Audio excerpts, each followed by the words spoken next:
Peace, family. Peace and love. Peace and power for the journey. This is a channel message. As I was sitting here meditating, I received this message. I was prompted to determine what year is this year's anniversary of Martin Luther King Jr.'s death. I just got that. And so I looked it up, and it said that this is the 56th year, 56th year anniversary of his death. And I said, okay, it's been 56 years. That's 11, family. Something is significant about that. Spirit will guide me to what that is. But the main thing they said look at is that it's been 56 years since he was assassinated for, long story short, fighting for his people to have, he fought for equal rights, things like that. But mainly just for us to be able to progress without being held back, distracted against all this shit, right? So it's been 56 years since he's fought for that. And when I looked at the theme for it says MLK 2024. It says, the question, or this is the question fueling the theme for this year's annual Martin Luther King Jr. Day celebration, taking place this Monday in Lexington. The question is, eyes off the prize. Eyes off the prize with a question mark. That's the question. That's the theme. That question. And it talks about, the first thing I saw when I looked at it, right underneath it, it said, the future of the country is in our hands. And so as I was meditating, that's why Spirit said to look at this, because it's like we as a people, especially melanated people, have had people fighting for us for so long. We ain't really fighting for ourselves like they was doing. Some of us, but not enough of us. I'll say it that way. Some of us, but not enough of us. And it's not the time, I feel like, to just have one person. Or I'm hearing like two main people, because as I was meditating, I was also hearing like, it's been 56 years, and he talked about in his speech, I'm really not sure if it was the speech that he gave here before he was assassinated. I'm from Memphis, Tennessee. That's why I say here. It may have been. But either way, when he talks about going to the mountaintop and seeing the promised land, I guess many people, Spirit is showing me now, didn't get what he was saying then. But then again, a lot of people did. And a lot of people also realized that he was shifting, or I'm saying, this is what I'm hearing, he was shifting in consciousness. Because remember, he started talking to Malcolm X about things, and they start collaborating. Because Malcolm X's thing was long, I'm paraphrasing. I don't care what your religion is. We need to stand together if we're standing for a common cause, which is to better our people. Tomato, tomato. It doesn't matter what I think, what you think, how you believe, what I believe, none of that, right? And that's just what I'm hearing. Like, for one, Dr. King's consciousness was shifting. So it's like, if it wasn't that speech that he did when he was assassinated, it was one not too long before that, because I feel like many people didn't see, like, because Spirit keeps saying 56 years later. He did say that he would not see it. He did say that. And it's like, I feel like he said something along the lines of he hopes his children's children, you know what I mean? The future, get to see that. Get to see the things that he was fighting for, right? So as he shifted in conscience, I feel like just a lot of us are doing right now, because that's what Spirit is giving me. He's even realizing by working with another man who stood for the same thing, even though they didn't have the same beliefs, they knew they had to work together for a common cause to make things better. And even though they're not here to see it, the question is, eyes off the prize. Are our eyes off the prize of what he was fighting for all those years ago with him, Malcolm X, and many other? Listen, Spirit is giving me a channel message specifically about this. There were many other great leaders. Thank you, Spirit. There are many now. That's why Spirit is saying we cannot expect one person to just get out, or two people, or a few people. That's what I'm hearing, to get out and do that. It's time for us to do that. It's too many of us, no matter what our truths are, our beliefs are, or even if we subscribe to religion or we don't. It's like we have common goals. A lot of our eyes are on the prize, but it's like we won't work together. I'm just saying it. We won't. Even if it's that we're not able to put egos, pride, whatever it is, to the side.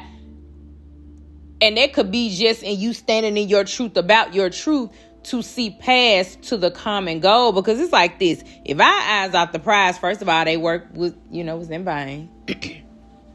And I'm only speaking for those who know that they not about the business of us being in a better position as people. It's like, if we're not about the business of that 56 years later, at this point, what are we doing? What are we doing? And I actually,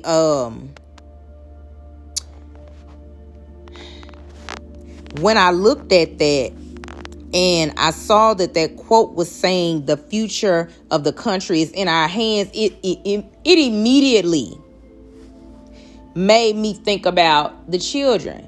And it's like, that's what Big Mama has had me channeling lately. Like, first of all, I've always worked with children. I know it's my purpose. It's like, we got to save our kids. Even if people don't want to heal themselves, it's time for them to help their kids heal and like break curses and move on and change mindsets so they can live a better future. It's like, I get it.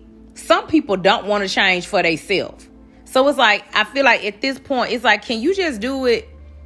Like, for example, the question is eyes off the prize. It's like, even if you're just looking, like Dr. King said, he ain't gonna see it, but he hope his children's children and all children see a better world, right? And I'm paraphrasing. It's like, can we not just heal and do things differently to save our future, which is our kids, however you see that, and everybody else kids, because they are the future. Because what we don't realize as a people is if we do that, they gonna make it better for us. But at the rate it's going, they are trying to drag our kids to hell with gasoline draws on. If you know, you know, however you see that.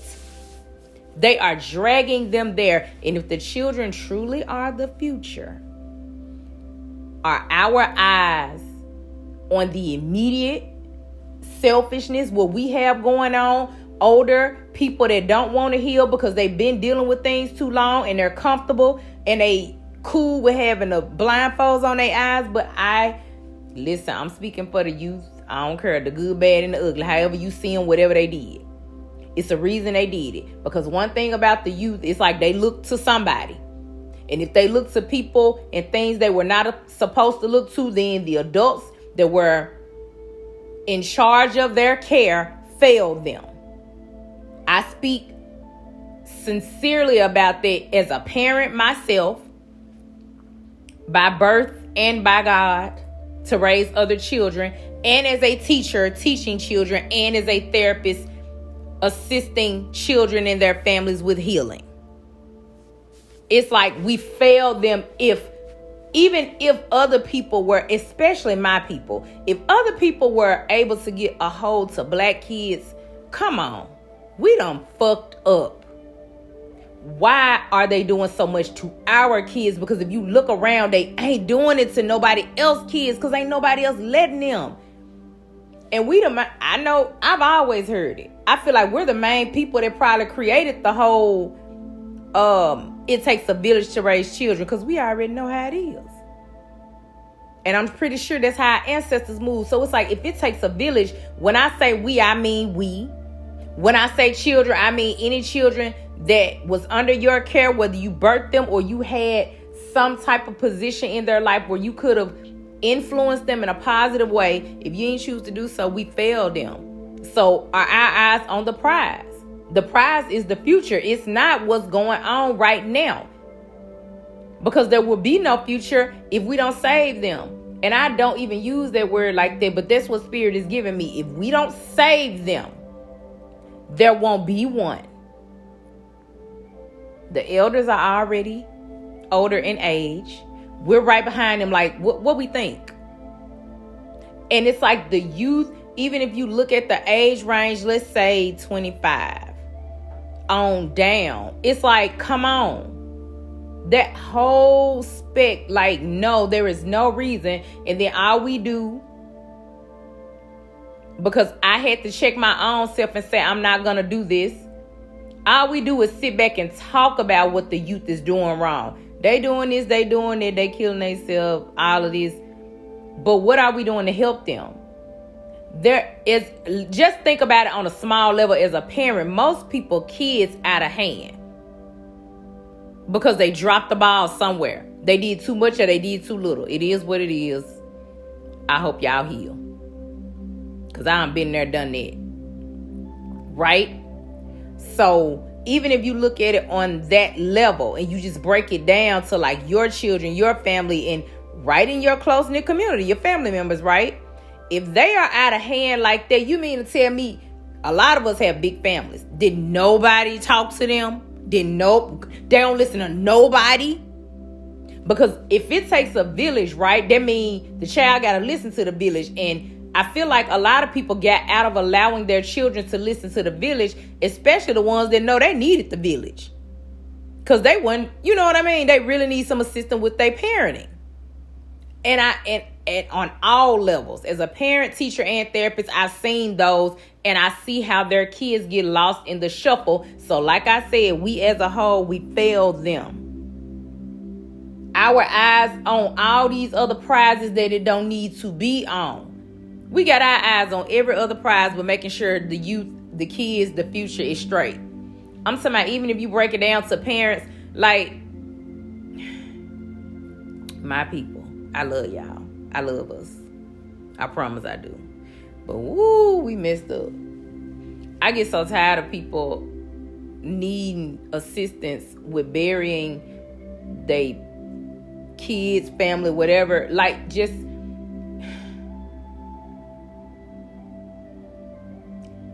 too many of our ancestors fought too hard for us to be in the situation we in. I don't care how many of us that may have crawled our way and became whatever we want to see as successful. As a whole, our people are not. And I keep saying it. As a whole, how are black people broke when you actually rich because you spend the most money on bullshit? That's why we ain't. As a people. And when I say that, it's like, what do we own as a people? We don't own a majority of shit or the minority of shit as a people. And the handful that do, come on. If a couple of us doing good, that ain't enough. It can't be a couple of people that's just got it all. And the majority of us, come on.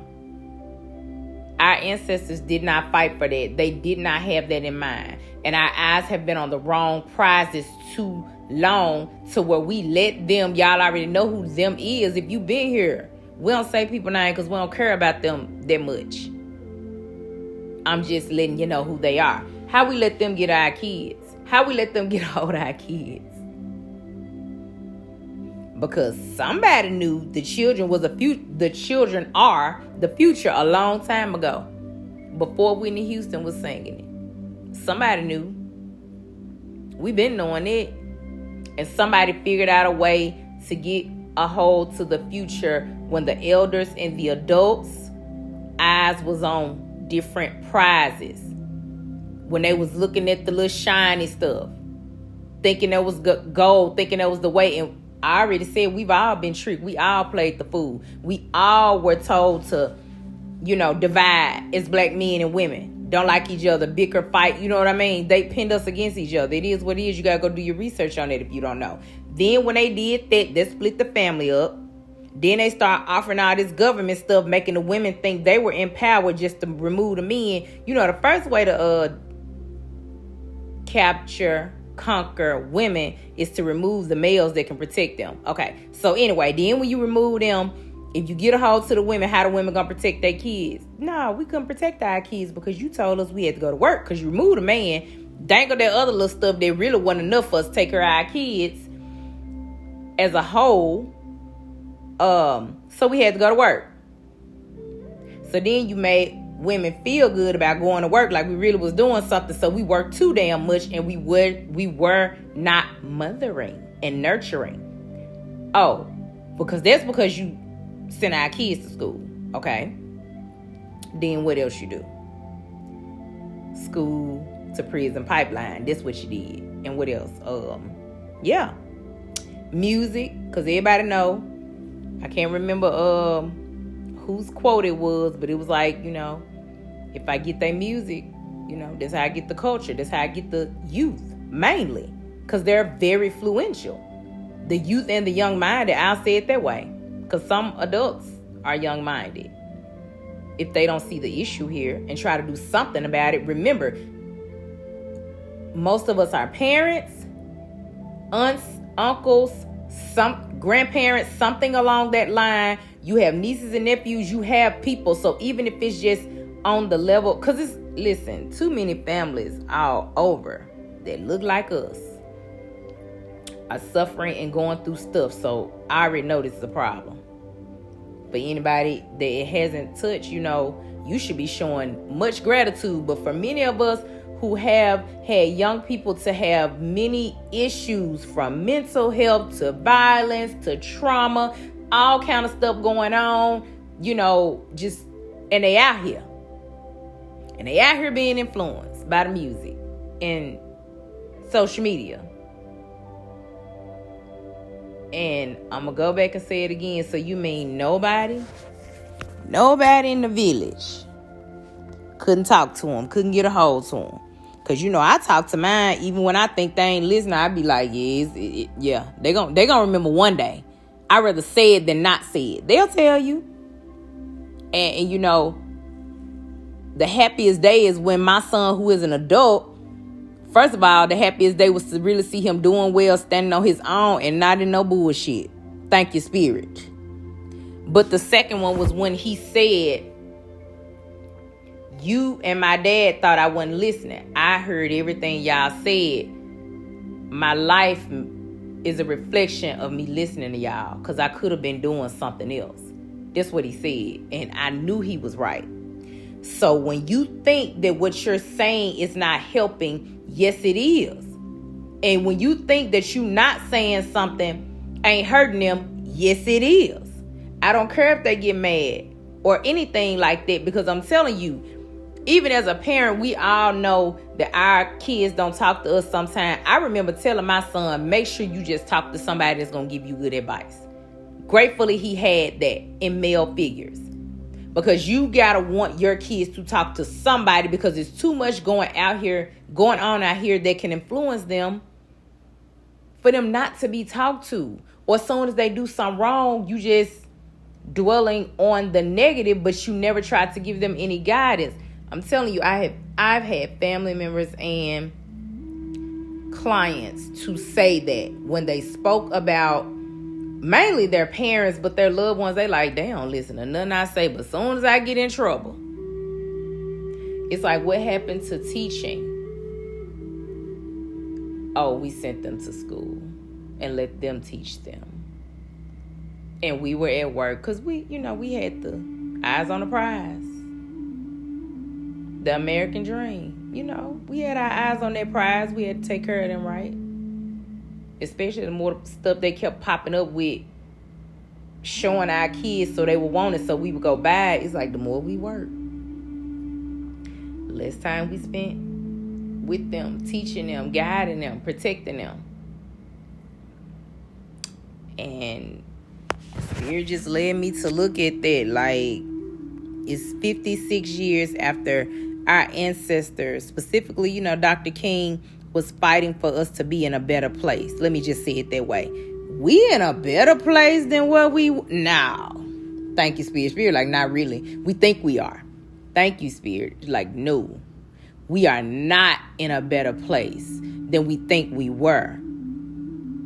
Like, thinking that it's better then. It's like, no, not really, because remember I said that Spirit was showing me he was shifting. Dr. King was shifting in consciousness the more he spoke to Malcolm X, right? It's like putting everything to the side and just being open-minded. And he realized a lot of things because, like I said, I do not remember. So you will have to go do your research on this, you all. But I do recall him saying something about, and I'm paraphrasing, him feeling as if he had led his people into a burning house, a burning building. Like, what did I do when I was out here fighting for segregation and all of that? And he meant well. You remember, we've all been tricked in some kind of way. But it's like, how long are we going to keep going through that cycle of being tricked when people been fighting over 50 years, over 60 years for us to wake up? And I did say, thank you, Spirit, they pointed me back. I said it's the I've been to the mountaintop speech. I feel like when he talked about seeing the vision of things just being better, and it's like we need to make sure that the things our ancestors did for us, they did not die in vain. We can't disgrace them by really thinking we done made it and we comfortable with bullshit and we still slaves. If you still got chains on your mind, you a slave. And then add the physical part. If you working for somebody and all of that, not using your purpose, your talent, it just is what it is. I don't know. My son said everybody is not meant to be an entrepreneur and work for themselves. Some people need to be told what to do, I guess. Because that's what it is when chains are on your mind. You're not thinking for yourself. Because if we think we're in a better position, 56 years after Dr. King was assassinated for fighting for us to be in a better position, which is when he gave the I've been to the mountaintop speech. Yeah, April 3rd, 1968. That's when he gave it, the day before. Because he knew. Remember, I said he was shifting in consciousness. He saw the vision. And I feel like, remember, I said many people didn't see it, but some people saw it. I feel like people were just thinking, he's a pastor. It was a good speech. But it was more of a prophecy that he saw. He knew he wouldn't see it, but he saw that it would happen. He knew he wouldn't see it in his lifetime. But he knew. So it's like the vision is there and it's plain. Even many of us that have been trying to step into that leadership position, because it's not for one person. Spirit already said that it's not for one or two or a few people. If we think that anything is going to change, we have to, I feel, Spirit is saying we have to start by saving the youth. That's where it's more out of hand, y'all. We have to take our eyes off the prizes that they've been on. We do. The prizes that they've been on are not what we should be focused on. I'm telling you, we got to get back to focusing on our kids. I almost feel like, the question is asking us eyes off the prize to make sure that we realize that it has been off the prize. Like, and how long we gonna do that? It's like still trying to wake us up when you know your eyes are off the prize, which is the future, the children and the youth. And it's almost like Big Mama is saying to us something I've heard people say, that if a person, what is it? It's something about not taking care of your children. Like, as a parent, by birth, or like I said, if a child is under your care, you know that that's the most, I feel, most sacred position you can have, especially if by birth, you being able to parent, raise, and influence a child. We'll see it that way. And it's like when you take your eyes off that prize, your life doesn't really go well. I'm paraphrasing what I used to hear people saying growing up, like, oh, if he or she don't take care of their kids, they ain't nothing. So if he or she and we have not been taking care of our kids, that is why things are not going the way they should be going for us as a people, because I'm speaking directly to my people. It is time for us to take our eyes off the prizes that do not serve us, are not going to help us ascend and get out of this place that we have been in for a very long time. Our ancestors fought too hard for us to not be fighting as hard, because it's way more of us that have had an opportunity to look back and see what our ancestors before us have done and learn from them, for us not to be doing it right now.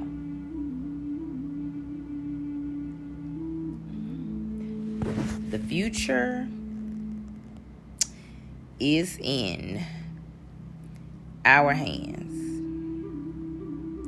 I really hope enough of us do what we need to do and we do not fumble this bag, family. I come in peace. I leave you with love, and I'm sending you power for the journey. Namaste, family.